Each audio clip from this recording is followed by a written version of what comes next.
तुभ्यं नमस्त्रिभुवनार्तिहराय नाथ। तुभ्यं नमः क्षितितलामलभूषणाय। तुभ्यं नमस्त्रिजगतः परमेश्वराय। तुभ्यं नमो जिनभवोदधिशोषणाय। बोलिए पंच परमेष्ठी भगवान की जय हो। द्वादशांग जिनवानी माता की जय हो। चारित्र्य चक्रवर्ती धर्म साम्राज्य नायक 20वीं शताब्दी के प्रथम आचार्य भगवान श्री शांति सागर जी मुनि महाराज की जय हो। दीक्षा गुरु शांत मूर्ति वात्सल्य रत्नाकर गुरुवर आचार्य भगवान श्री सन्मति सागर जी मुनि महाराज की जय हो। परम पूज्य आचार्य भगवान श्री विद्यासागर जी मुनि महाराज की जय हो। परम पूज्य आचार्य भगवान श्री वर्धमान सागर जी मुनि महाराज की जय हो। अहिंसा परमो धर्म की जय हो। जबलागम चक्रवर्ती आचार्य भगवान विद्यासागर जी महामुनि राज की, आचार्य संघ की जयकारा गुरुदेव का। नमोस्तु आचार्य। मनुष्य का महत्वाकांक्षी होना उसके लिए जितना जरूरी है उससे भी ज़्यादा उसका न्याय नीति प्रिय होना आवश्यक है। भूतकाल में विद्याधर वंश के अंतर्गत आने वाले राक्षस वंश, उसके बाद वानर वंश, इन सभी वंशों में अनेक प्रतापी महापुरुष राजा हुए।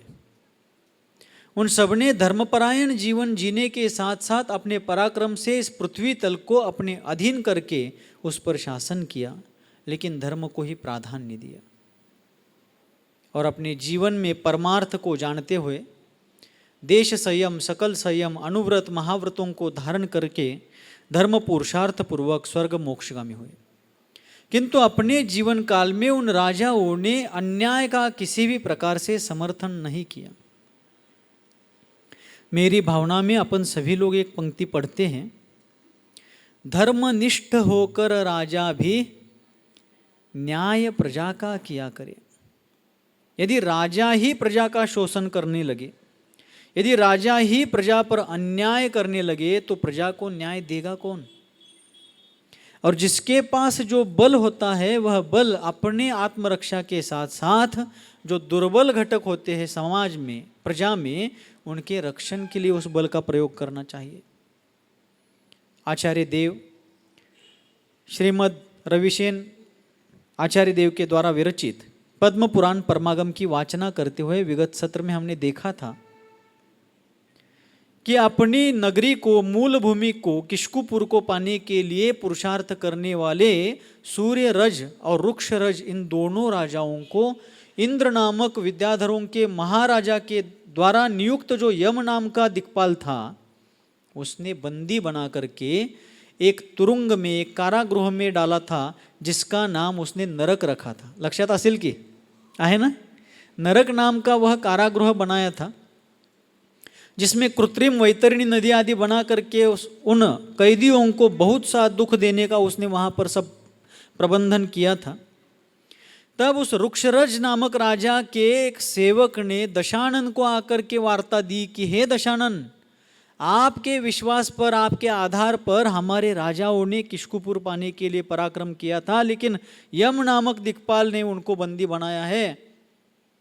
तब तुरंत उस दशानन ने उस आए हुए सेवक को सांत्वना दी, धैर्य दिया, साहस दिया, मैं हूँ तुम्हारे साथ। और उसके उपचार आदि करने के बाद दशानन अपनी सेना सहित जा करके उस यम नामक दिक्पाल को भगाता है और सूर्यरज और रुक्षरज नामक दोनों भाइयों को उस बंधन से छुड़ा करके उनको न्याय प्रदान करता है, दोनों को अपना अपना राज्य प्रदान करता है। संस्कृत नीतिकारों ने एक बहुत सुंदर श्लोक लिखा है। वे लिखते हैं, अधिकार पदम प्राप्य नोपकारम करोति यह अकारो लुप्यतामेति ककारो द्वित्वताम भवेत।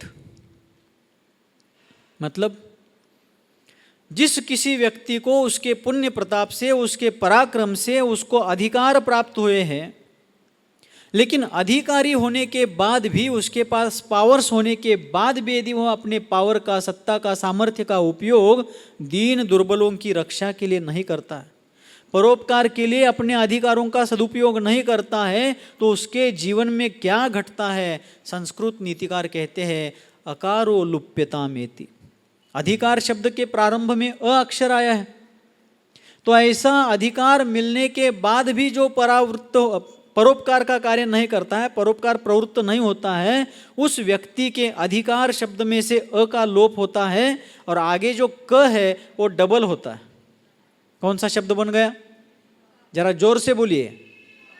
धिक्कार शब्द बनता है। अकारो लुप्यतामेति ककारो द्वित्वताम भवेत। अकार का लोप होता है, ककार डबल होता है और धिक्कार शब्द बनता है, अर्थात संसार भर में, दुनिया भर में उसका धिक्कार हो जाता है।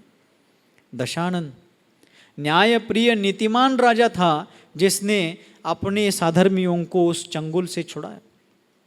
आगे बहुत काल बीतने के बाद वह जो सूर्यरक्ष नाम का राजा था, उस किष्किंध नगर के राजा सूर्यरज राजा के चंद्रमालिनी नामक अपनी उस रानी से बाली नाम का पुत्र जन्म लेता है। कौन सा पुत्र? रामायण में देखा है आप लोगों ने, टीवी में नल, नील, सुग्रीव, बाली, जांबुनद ये सब देखे, बघितलाय का नाही? पण कुठल्या रूपात? बंदरों जैसा देखा है उनको, लेकिन अपन ने पहले ही देखा है वे वानर नहीं थे, उनके वंश का नाम वानर वंश था। तो वानर वंशी सूर्यरज नामक राजा को चंद्रमालिनी नामक प्रिय रानी के द्वारा बाली नामक महापराक्रमी तेजस्वी पुत्र जन्म लेता, और वह पुत्र उस किष्किंध नगर में एक इंद्र के समान विचरण करने लगता है, जो अत्यंत बुद्धिमान था, लक्ष्मी से संपन्न था, न्यायप्रिय था, प्रजा को अपने संतति के समान समझता था, धर्मपरायण था और इतना गतिमान था कि एक क्षणार्ध में जम्बू द्वीप की परिक्रमा करता था। वो बाली रोज तीनों समय, सुबह, दोपहर और शाम, तीनों समय जिन प्रतिमाओं की वंदना करता था।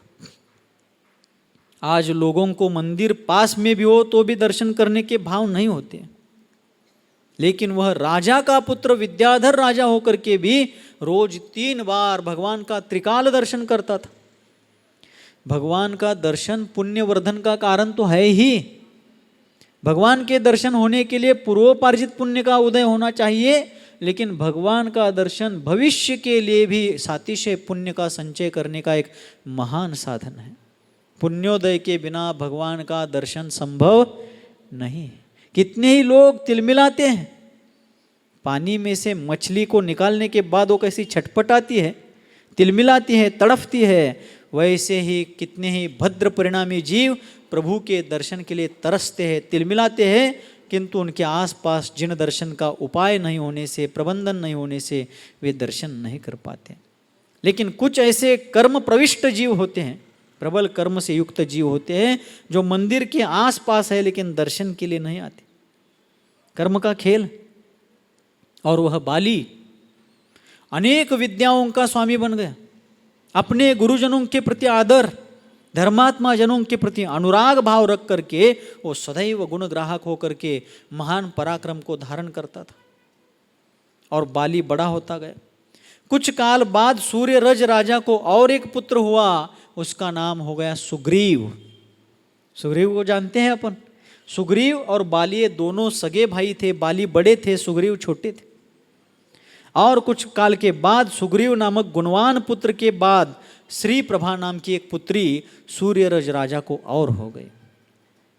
काल बीतता गया और सूर्यरज राजा के भाव इतने निर्मल हो गए, अपने बाली नामक ज्येष्ठ पुत्र को गुणवान देख करके, कुल धर्म की रक्षा करने में समर्थ जान करके, उसके तारुण्य सामर्थ्य को जान करके, वह आगे हमारे कुल परिवार की सारी इस राज्य साम्राज्य की रक्षा करने में अपने आप में समर्थ है देख करके सूर्यरज राजा ने अपना राज्य बाली को दे दिया।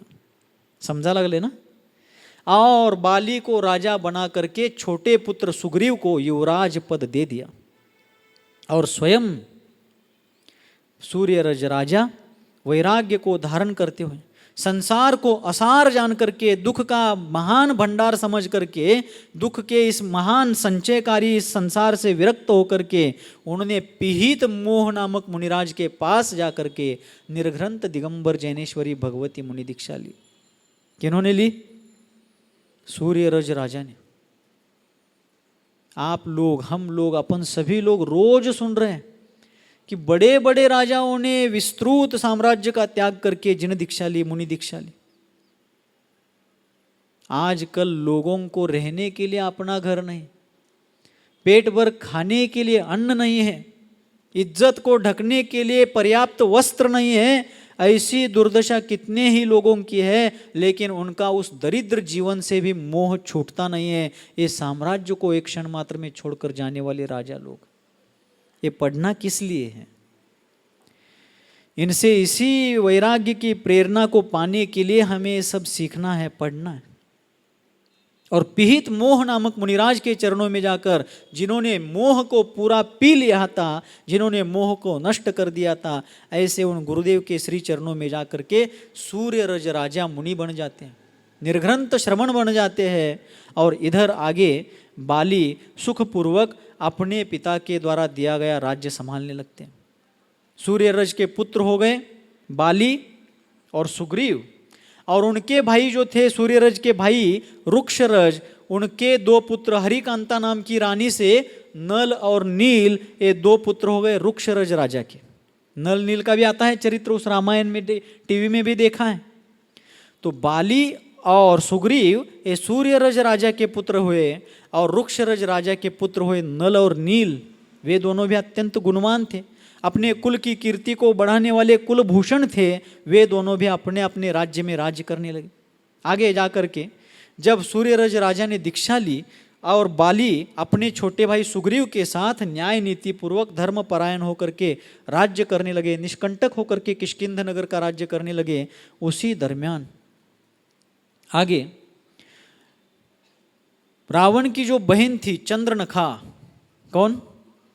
चंद्रनखा। कल बताया था, कल या परसों, क्यों नाम रखा था चंद्रनखा? चंद्रनखा का नाम चंद्रनखा क्यों रखा?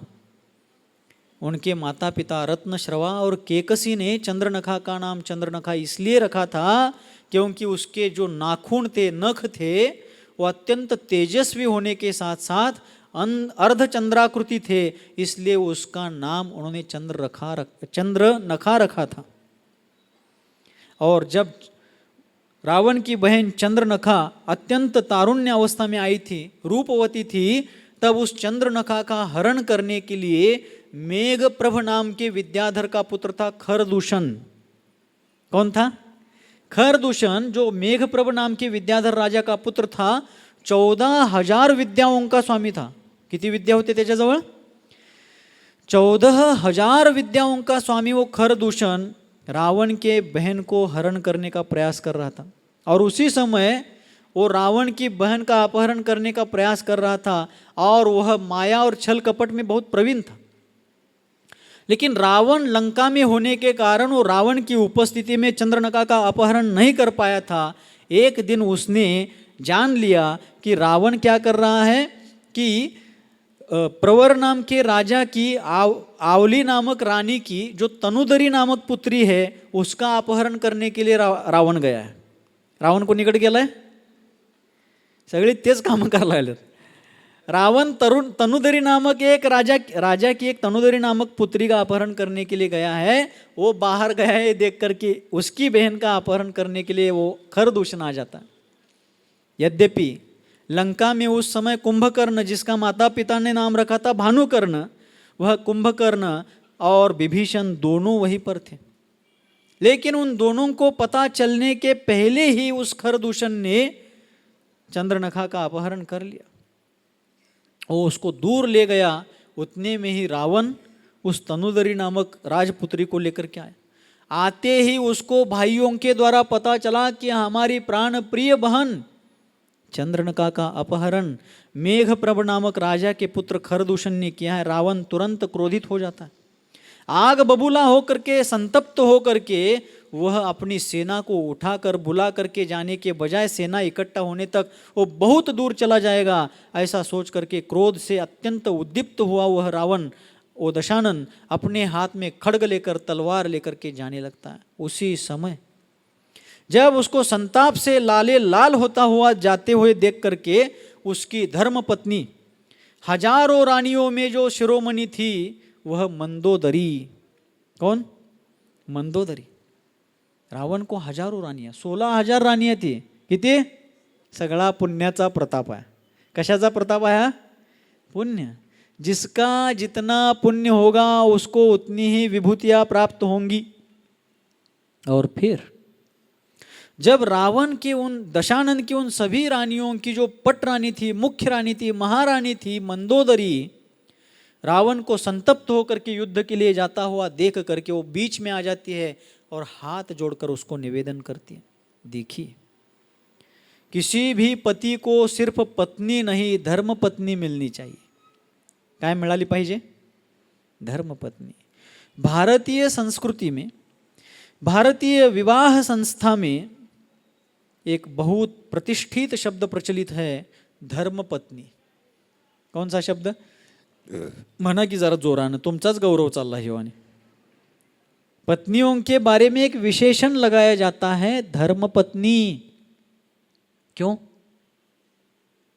पत्नी को धर्म पत्नी इसलिए कहते हैं क्योंकि वह अपने धर्म विरुद्ध पति को या धर्म से उदासीन या धर्म से दूर रहने वाले पति को भी प्रेरित करके उसको धर्म के मार्ग में लगा देती है, सन्मार्ग पर लगा देती है, सदाचारी बनाती है, उसको अपने साथ साथ पुण्य कार्य में लेकर के उसके कल्याण में सहायक बनती है। नारियों के अनेक नाम हैं शास्त्रों में, स्त्रियों के लिए अनेक नाम हैं। नारी, क्या नाम है? नारी। क्या मतलब है नारी का? न अरी, नारी शब्द का संधि विच्छेद किया जाए तो दो शब्द निकलते हैं, न अरी। अरी का अर्थ तो अपन जानते हैं, नमो अरिहंतानम रोज बोलते हैं। अरी का अर्थ क्या है? शत्रु। जिसका कोई भी अरी न, जिसका कोई भी शत्रु नहीं है, जिसका सभी के साथ आत्मीयता भरा, प्रेम भरा, अत्यंत स्नेहपूर्ण व्यवहार होने से जिसे कोई भी शत्रु नहीं है, वह है नारी। आके नोडता अंदर नंद पित्याला खवळ शेळती, हे वास्तविक चुकीचं आहे। नारी का अर्थ है जिसका कोई भी अरी नहीं है। एक और नाम है अबला, है क्या नहीं? स्त्रियांना अबला म्हणतात, आपल्याकडे इकडे म्हणत नाहीत वाटतं, सगळी सबला आहेत वाटतं। मग काय महाराज, सांगलीत सगळी सबला आहेत एकापेक्षा एक।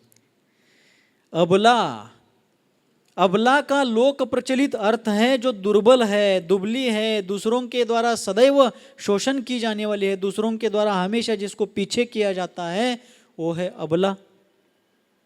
लेकिन वास्तविक अबला का और एक अर्थ है अबला।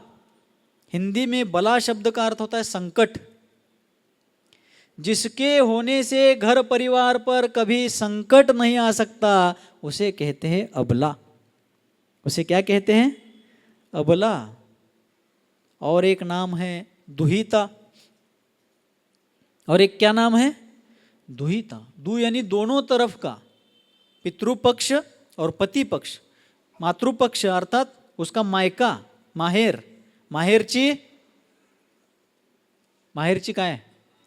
साडी, माहेर पक्ष आणि दूसरा सासर पक्ष। तो दुहिता का अर्थ है जो दोनों तरफ का हित करने वाली है। ऐसे अनेकों नाम हैं। तो वह मंदोदरी दुहिता थी, अबला थी, नारी थी, सुता थी। सु यानी अच्छा, ता यानी पना, जिसमें अच्छापना है, जिसका स्वभाव, जिसके विचार बहुत अच्छे हैं, वह है सुता। तो जिसका विचार अत्यंत सुंदर था, अपने कुल की रक्षा का था, अपने पति के हित का था, ऐसी वह मंदोदरी अपने पति के साथ आकर के, सामने आकर के हाथ जोड़ करके विनती करती है कि हे प्राणनाथ, कितना अत्यंत प्रतिष्ठित संबोधन किया कि हे प्राणनाथ, आप एक क्रोध में संतप्त होकर कहाँ जा रहे हैं? क्रोध मनुष्य के विवेक को पंगु बना देता है, आप थोड़ा शांत होइए। पंगु म्हणजे पांगळा। क्रोध मनुष्य के विवेक को पंगु बनाता है, आप थोड़ा शांत होइए। क्रोध के आवेश में आकर के आप जो करने जा रहे हैं वो कदापि हितकारक नहीं है। पत्नी समझा रही है। पत्नियां कैसी होती है देखिए, धर्म पत्नी हो तो इस प्रकार कर रही है। वो कहती है कि आप जिस खरदूषण का पीछा करने के लिए जा रहे हैं उसके पास हजारों विद्याधर राजा है। उस खरदूषण के पास 14,000 विद्याएं हैं। आप अकेले जा रहे हैं। अकेले जाने की भी चिंता नहीं, आप एक ही हाथ से समस्त विद्याधर वंश को पराजित कर सकते हैं। लेकिन अब जो आपकी बहन को लेकर के चला जा चुका है, निकल जा चुका है, उसका पीछा करके आप उससे युद्ध करेंगे तो 2 नुकसान होंगे। कौन समझा रही है? मंदोदरी। कितनी चिंता है उसको अपने परिवार की, अपने पति के भलाई के लिए कितनी तत्पर है वो, कितनी नीतिमान है। वह कहती है कि आप खरदूषण को पा करके, उसको पकड़ करके यदि उसका वध भी कर देते हैं तब आपकी बहन विधवा हो जाएगी। वैसे भी वो आपकी बहन को ले गया है, और यदि आपके उस खरदूषण को आपने मार दिया तो वो चंद्रनखा विधवा हो जाएगी। उसको आपने बहन समझ करके घर ला भी दिया तो जिसका एक बार हरण हो चुका है उसको कोई भी कुलीन राजा अपनी पत्नी के रूप में स्वीकार नहीं करेगा। वो जीवन भर परित्यक्ता और विधवा बनकर के आपके घर में रहेगी। उसके बजाय खरदूषण उसको ले गया है, अब अपने हाथ में कुछ बचा नहीं है। लेकिन हे राजन, हे महाराज, आप जिस खरदूषण को आज शत्रु मान रहे हैं उसको आपकी बहन देने में कोई बुराई नहीं है, क्योंकि वो अनेक विद्याओं का स्वामी है, महाबलवान है, विशाल साम्राज्य का धनी है, नीतिमान है, आपकी बहन को सुख से रखेगा। आप शांत होइए। पत्नी की बात सुन करके रावण ने भी विचार किया। दशानन सोचता है और सोच करके कहता है कि हे पुण्यकारिणी, हे सुभगे, तुमने जो कहा मुझे समझ में आया। मैं क्रोध में अंधा होकर के, क्योंकि क्रोध मनुष्य के विवेक की आंख फोड़ देता है। क्रोध क्या करता है? मनुष्य के विवेक की आंख को फोड़ देता है। क्रोध से मनुष्य अविवेकी हो जाता है। पूर्वजों ने, बुजुर्गों ने क्या कहा कि क्रोध के हाथ में बुद्धि नहीं सौंपनी चाहिए। क्रोध के हाथ में बुद्धि नहीं सौंपनी चाहिए, क्योंकि क्रोध के समय मनुष्य विवेकहीन होकर के बहुत बड़ा अनर्थ कर देता है और बाद में पश्चाताप करता है। तब दशानन कहता है कि तुमने सचमुच मुझे योग्य सलाह दी। यद्यपि मैं युद्ध से डरता नहीं हूं, रावण कहता है। अहंकार बीच बीच में वो उसको बरगलाता है। रावण दशानन कहता है कि यद्यपि मैं युद्ध से डरता नहीं हूँ, फिर भी तुमने कही हुई दोनों बातें सत्य है। यदि मैं चंद्रनखा को लेकर आता भी हूँ तब भी वह परित्यक्ता के रूप में रहेगी। खरदूषण को मारता हूँ तो विधवा बन करके रहेगी। उसके बजाय वो पुरुषार्थशाली है, महान विद्याओं का स्वामी है, ऐश्वर्यशाली है, इसलिए वो उसके साथ चली गई है। अब मैं अपने क्रोध का त्याग करता हूँ। पत्नियों का कर्तव्य यही है कि वे अपने पति को संयम का सदैव प्रेरणा देते हुए उसको शांत बनाने का प्रयास करें। नाही तो बहुत बार, बऱ्याच वेळेला काय होते, जावा जावांच्यामुळं भावा भावांच्यात घोळ उठतोय। बरोबर आहे काय? पटलं तर होय म्हणा, नाही तर सोडून द्या। सगळ्यात जावा तशा असतात असं काही नाही आहे, पण बऱ्याच वेळेला होते। काय काय होते? जावा जावांच्यामुळं भावा भावांच्या मध्ये वांद होते। लेकिन कितनी ही ऐसी देवरानी जेठानियाँ होती हैं जो आपस में तालमेल रख करके अपने पूरे परिवार को एकत्रित रखती है। हमारे परिचय में कितने ही ऐसे परिवार हैं जहाँ पर देवरानी जेठानियाँ कहती हैं। देवरानी जेठानी म्हणजे थोरल्या जावेला जेठानी म्हणायचं आणि धाकट्या जावेला देवरानी म्हणायचं। काय म्हणायचं? देवरानी। आणि जो थोरला दीर असतोय त्याला जेठ, थोरला दीर असतोय त्याला काय म्हणायचं? जेठ। आणि धाकटा असतोय त्याला आषाढ। थोरला दीर असतोय त्याला जेठ म्हणतात, धाकटा दीर असतोय त्याला देवर म्हणतात। तो कितनी ही ऐसी देवरानियां जेठानियां, ऐसे कितने ही परिवार के ऐसी धर्मात्मा स्त्रियां हैं जिनके कारण वो कहती है अपने पतियों से कि आप भले ही अपने भाई भाई अलग हो जाओ, लेकिन हम देवरानियां जेठानियां अलग नहीं होंगे। हम संयुक्त परिवार में रह करके एक में की सहायता करेंगे, एक में मिल करके धर्म पुरुषार्थ करेंगे, बच्चों का पालन पोषण करेंगे, एक में के सुख दुख में सहभागी होकर के एक में का भला करेंगे। आज भी ऐसे परिवार है, हमारे कांटेक्ट में हैं ऐसे भी लोग आज। और कितने ही लोग ऐसे हैं। कब अलग हो जाओगे पहले बोलो। आज तो शादी होने के पहले ही सास ससुर नहीं चाहिए, ಎಲ್ಲ छुलियेत, पार छुलियेत, पगार बकळेत, आडवे बकळेत, बंगले दांडग्या जंगच्या जंग येत, ಎಲ್ಲ छुलियेत, ನಮಗೆಲ್ಲ ಪಸಂದ್ ಐತ್. ಖರೆ ಯಾನ್ ಒಂದ ಅಡಚಣಿ ಐತಿ, ಯಾನ ಪಾರ್ ನಾವು ವಾಪಸ್ ಸಂಗಡ ಬೇಡ ಅಂದ್ ಯಾರ್ಯಾರು ಬೇಕು, ಯಾರು ಬೇಡ. ನಾವು ಪೋರಿನ ಕೊಡ್ತೇವೆ, ಖರೆ ನಮ್ಮ ಪೋರಿ ಮನ್ಯಾಗ ನಮ್ಮ ಆಳ್ಯ ನಮ್ಮ ಮಗಳ ಮತ್ತು 24 ತಾಸು ಜಗಳ ಇಷ್ಟ ಬೇಕು, बाकी यान बेड़. ये वास्तविक अज्ञानता है. संयुक्त परिवार हमेशा सुरक्षा का, धर्म वृद्धि का और विकास का माध्यम है. तो मंदोदरी ने धर्मपरायण धर्मपत्नी बन करके अपने पति को अपने स्वयं के अहित से और बहन के अहित से भी बचा लिया. रावण शांत होता है और उसी दरमियान काल बीतता जाता है. कंटाळा आलाय काय? आलं तरी आता महाराज कोणाला सांगू, चालू दे ना थोडा वेळ. उसी समय जो सूर्यरज राजा दीक्षा लेकर चले गए थे, उनके पुत्र जो बाली राजा बने थे, वो बाली महासामर्थ्यवान पराक्रमी राजा हुए थे, अनेकों विद्याओं के स्वामी थे. अब धीरे धीरे वो रावण की आज्ञा से बाहर हो गए, अर्थात वे रावण के आदेश को मानने से अपने आप को अलग रखने लगे. तब जब यह बात रावण के दशानन के ध्यान में आई, तब दशानन ने अपना दूत भेज करके बाली को समझाया. दूत जा करके दशानन का संदेश जब बाली को देता है कि हे वानर राज, वानर राज क्यों कहा? क्योंकि वानर वंशी राजा था. हे वानर शिरोमणि, हे वानर राज, आपको याद होना चाहिए कि आपके पिता महाराज सूर्यरज और आपके चाचा रुक्षरज महाराज ये जब यम नामक राजा के द्वारा कारागृह में डाले गए थे, तब हमारे महाराज दशानन ने उनको बंदी से छुड़वाया था, बंधन से स्वतंत्र किया था, उनको ये राज्य दिया था.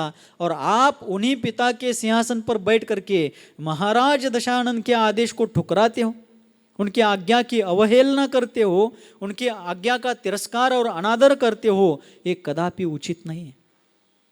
बल्कि आपका कर्तव्य है कि आपके द्वारा आपके ऊपर उपकार करने वाले उस दशानन महाराज के प्रति आप समर्पित रहें, उनके आज्ञा को अपना भाग्य समझे और अपने जीवन का विकास करने के लिए, साम्राज्य का विस्तार करने के लिए दशानन महाराज के संकेत के अनुसार अपना राजकाज करे, अपने राज्य पर शासन करे. इतना ही नहीं, आपका कर्तव्य है कि आप अपनी छोटी बहन श्री प्रभा दशानन के लिए सौंप दे, अर्थात श्री प्रभा का विवाह दशानन के साथ कर देवे. अन्यथा यदि आप ऐसा नहीं करेंगे तो आप या तो अपना मुख तलवार में देखिए या तो अपना मुख रावण के पैरों के नख में देखिए. साहित्यिक भाषा है. रविशेन आचार्य देव ने ऐसा वर्णन किया. दूत कहता है कि आप अपना मुख या तो दशानन के पैरों के नख में देखिए अथवा अपना मुख तलवार में देखिए. इसका मतलब रावण के पैरों के नख में अपना मुख देखिए, अर्थात उसके चरणों पर नतमस्तक होइए, उसकी आज्ञा को स्वीकार कीजिए. और यदि आप दशानन के आदेश को स्वीकार नहीं करते हैं, नहीं करेंगे, तो अपना मुख तलवार में देखिए, अर्थात युद्ध भूमि में आकर उसके तलवार से प्रहार आपको प्राप्त होंगे. ऐसे बहुत सारे कटु वचन जब दूत कहता है, तब बाली के सेनापति ने उसको धमकाया और दूत को कहा कि तुम किसके दरबार में खड़े रहकर बात कर रहे हो, उसका भान रखो, नहीं तो यहीं पर तुम्हें मार दिया जाएगा. तब बाली कहते हैं कि सेनापति शांत हुई. ये दूत अपना दूत कर्म कर रहा है, वो अपने राजा का संदेश सिर्फ बता रहा है, उसके मन की बात नहीं है. जो दशानन ने कहा है वो कहा है। और यदि दशानन को युद्ध का इतना ही उन्माद है तो चलो हम अभी युद्ध भूमि में प्रस्तुत हैं। और बाली अपनी सेना लेकर जब युद्ध भूमि में जाने लगे तब उनके मंत्री सागर वृद्धि नाम के मंत्री थे। कौन मंत्री थे? देखिए राजा कैसा होना चाहिए, राजा के मंत्री कैसे होने चाहिए, राजा की पत्नी कैसी होती है। राजा की पत्नी का आदर्श उदाहरण अपन ने अभी मंदोदरी के रूप में देखा है। दशानन भी किस प्रकार से न्याय नीति पूर्वक राज्य कर रहा था। अन्याय करने वाले राजा को दंडित करके अन्यायग्रस्त राजाओं को उसने जेल से छुड़ाया, वो भी देखा है। और आज अपने स्वाभिमान पर आंच आने के बाद स्वाभिमान की रक्षा करने के लिए बाली सन्नद्ध है, तत्पर है, तैयार है। उसी समय सागर वृद्धि नाम के मंत्री कहते हैं कि महाराज दशानन के साथ युद्ध करने में दोनों तरफ की सेनाओं की बड़ी हानि होगी। दशानन महान विद्याओं का स्वामी है, आप कुछ ना कुछ उनके साथ समझौता कर लीजिए। तब बाली सोचते हैं कि मंत्री तो सही कह रहे हैं, इस हम दोनों के अहंकार का पोषण करने के लिए कौन जेता कौन विजेता, कौन पराजित, कौन हारा है, कौन जीता है, इस अहंकार में निरपराध प्राणियों की हत्या करना उचित नहीं। ये सारा संसार केले के खंबे के समान निस्सार है। केले के खंबे के समान निस्सार मतलब केळाचा जो स्तंभ असतोय, बुडका असतोय, त्याची टरफलं किती जरी काढत गेला तर आत काय मिळणार आहे काय? फक्त त्याची टरफलच निघत जाणार आहे।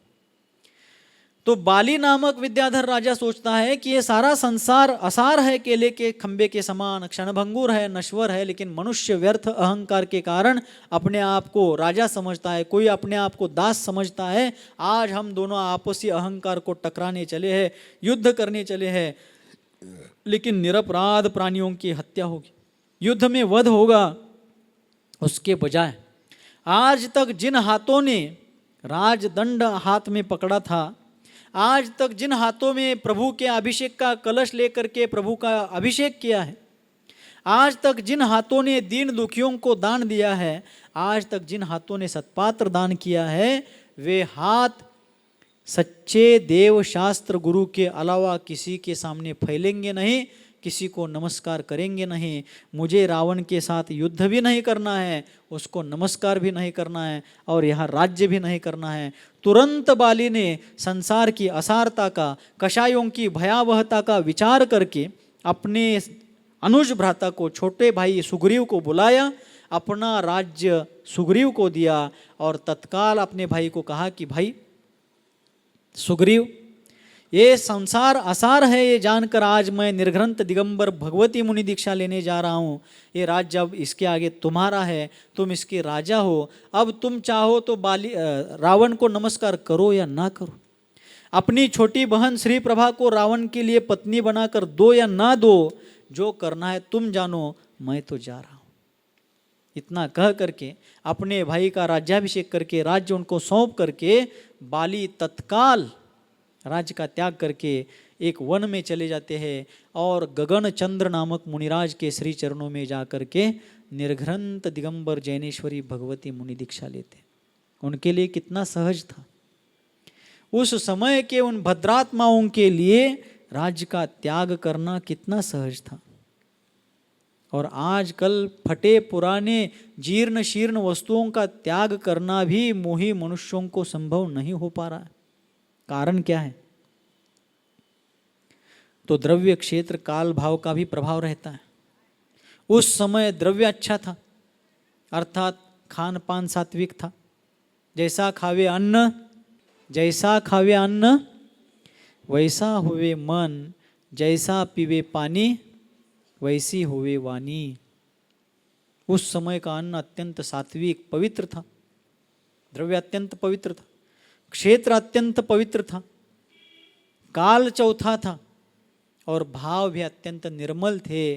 तो उन लोगों को राज्य का त्याग करना यानी मैले कुचैले गंदे वस्त्रों को उतारकर फेंकना जितना सहज होता है, उतना ही राज्य का त्याग भी उनके लिए सहज था। उन लोगों को वैराग्य स्मशान वैराग्य नहीं होता था। आणखीन एक वैराग्य असतं, वैताग वैराग्य. कसलं वैराग्य म्हणा एकदा? म्हणत जावं की जरा जरा तुम्ही बी म्हटलं तर बरं वाटतं. कसलं वैराग्य? वैताग वैराग्य. म्हणजे काय? घरात रोज भांड्यांचं खटपट आवाज धडाधड पडलेला ऐकून वैतागून त्याच्या मारी चला जाऊ दे हे नकोच. त्यानं वैराग्य. हे काय परपंचात अर्थ नाही बाबा. त्याच्यामुळं वैराग्य येणं क्षणभरापुरतं ते वैताग वैराग्य. स्मशान वैराग्य. स्मशान वैराग्य क्या होता है? जब कोई व्यक्ति मरता है तो उसके अंत्य संस्कार के लिए लोग उसको ले जा करके स्मशान भूमि में जलाते हैं. तो उसको जलाते हुए देख करके लोगों को वैराग्य होता था, होतं. आत्ता जाळणारी तिकडं जाळा लागल्यात, बाकीची मोबाईलमध्ये लागल्यात. असं होतंय बरं काय खरोखर. जलाने वाले अभी अंत्य संस्कार कर रहे. वर्तमान में यदि देखा जाए तो किसी के मृत्यु के बाद जलाने वाले जला रहे, चिता रचने वाले रच रहे हैं, प्रेत रखने वाले रख रहे हैं, करने वाले कर रहे हैं. और बाकी के जो वहाँ गए हैं उनमें कोई वो देखता हुआ खड़ा है, कोई आपस में बातचीत कर रहा है, कोई फ़ोन पर बोल रहा है, कोई मोबाइल देख रहा है. दुनिया अपने काम में मग्न है. स्मशान में सिर्फ फॉर्मेलिटी के लिए गए हैं. वहाँ से कुछ वैराग्य लेने के लिए जाने वाले लोग अब ना के बराबर हैं. एक बार एक युवक कबीर दास जी को मिलने के लिए आया. किसको मिलने आया?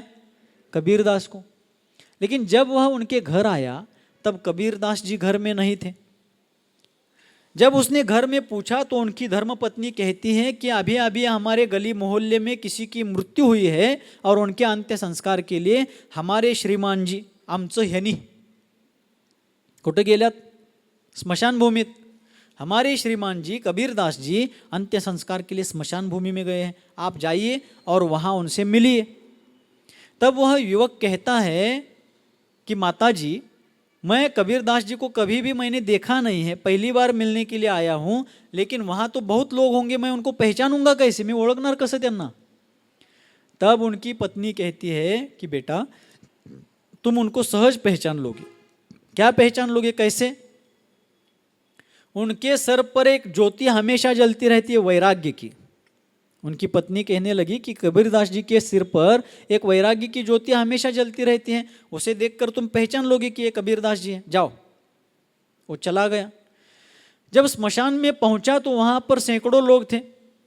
सभी स्मशान में वहां अग्नि देने के प्रसंग में खड़े थे और सभी के सिर पर ज्योति जल रही थी. किसकी ज्योति? स्मशान वैराग्य की. कि हम भी ऐसे एक दिन जलने वाले हैं, हमारी भी मृत्यु होने वाली है, जीवन क्षणभंगुर है, सब नश्वर है, सब संयोग वियोगमय है, ऐसा सोचते हुए सबके सर पर वैराग्य की ज्योति जल रही है. और दौड़ता हुआ फिर आ गया. अम्मा आपने बताया, लेकिन वहाँ तो सभी के मस्तक पर वैराग्य की ज्योति जल रही है. तो कबीर जी की धर्मपत्नी कहती है कोई बात नहीं है, तो स्मशान भूमि से तुम थोड़ी दूर पर खड़े रहना, वहाँ से बाहर आने के बाद सिर पर कबीरदास जी के सिर पर रहेगी, जाओ. वो फिर चला गया. स्मशान भूमि में अंत्य संस्कार अग्नि संस्कार की विधि होने के बाद जैसे उसके बाउंड्री वॉल से सभी लोग बाहर आ गए, सबकी ज्योति बुझ गई. कौन गाड़ी को जल्दी से किक मार रहा है, कौन गाड़ी दौड़ा रहा है, कौन जल्दी से रास्ता निकाल रहा है, कौन अपने कामों का नियोजन लगा रहा है. क्यों? वहाँ से बाहर आते सब अपने अपने अगली अग्रिम गतिविधि में लग गए. वैराग्य मिट गया. वो स्मशान वैराग्य था. 13व्या दिवशी गोड का करतात माहिती आहे का तुम्हाला? वास्तविक मृत्यूभोज घालू नये, पण का करत असतात? शिरा, छजका, होळगी या का? मनातल्या मनात असं असतं 12 दिवस 12 ದಿನ ಅತ್ತ ಬಾಯಿ ಕೈ ಆಗೈತಿ, जरा बेल्स मारून बाया ಮಾಡ್ರಿ होळगी, असं नियोजन असतंय. ते काय गेलेल्यासाठी नसते, गेलेलं गेलं तिकडं. ते हे मागले असतात का नाही, आत्ता बाय खया घेती, जरा बेल्स मारून होळगी माड्री. स्मशान वैराग्य तात्कालिक. लेकिन आचार्य कहते हैं दुनिया में जितने भी प्रकार के वैराग्य है, वास्तविक और सच्चा वैराग्य वही है जो ज्ञान पूर्वक आगम के आधार से उत्पन्न हुआ है. इन राजाओं को संसार की असार्थ, युद्ध की अत्यंत क्रूरता, इन सभी बातों का बोध युद्ध भूमि में भी होता था। और युद्ध भूमि से ही या युद्ध के पहले ही वैराग्य धारण करके वे युद्ध भूमि से बुद्ध बनने के लिए, अर्थात केवल ज्ञानी बनने के लिए, सर्वज्ञ बनने के लिए, आत्म कल्याण के लिए चले जाते थे। तो बाली राजा ने भी सुग्रीव को राज्य दिया और तुरंत वन का रास्ता पकड़ लिया। अब कल के सत्र में आने वाला है कि जब रावण कहीं विद्याधर विमान से, पुष्पक विमान से जा रहा होता है, कैलाश पर्वत के ऊपर से जा रहा होता है, तब वे ही रुद्धिधारी बाली मुनिराज वहाँ पर होते हैं। उनको देखकर उसको क्रोध आता है, तब वो कैलाश पर्वत को उठाकर समुद्र में फेंकने का प्रयास करता है। तब जिनालयों की रक्षा के लिए बाली मुनिराज क्या करते हैं, उस पर्वत को अपने अंगूठे से, पैर के अंगूठे से थोड़ा दबाते हैं। तब पर्वत उठाने वाला रावण, उसके ऊपर उस पर्वत का भार पड़ता है, तब वो जोर से रोने लगता है। तो उसके रोने के कारण उसका नाम पड़ता है रावण। तब तक उसका नाम है दशानन। ये सब अगले सत्र में आने वाला है, ब्रेक के बाद, अगले एपिसोड में। तो बाली मुनिराज पर उपसर्ग करने के दुर्भाव दशानन के होते हैं, लेकिन जिनालयों की रक्षा करने के लिए ध्यानमग्न होते हुए भी वे वहाँ पर तत्पर होते हैं। तो क्या होता है अग्रिम सत्र में देखेंगे। बोलिए गुरुवर आचार्य भगवान श्री सन्मति सागर जी मुनि महाराज की जय हो। बोधि समाधि परिणाम शुद्धि स्वात्मोपलब्धि शिव सौख्य सिद्धि चिंतामणिं चिंतित वस्तुदाने त्वां वंदमानस्य ममास्तु देवी। काय सर्व नवजाप्य।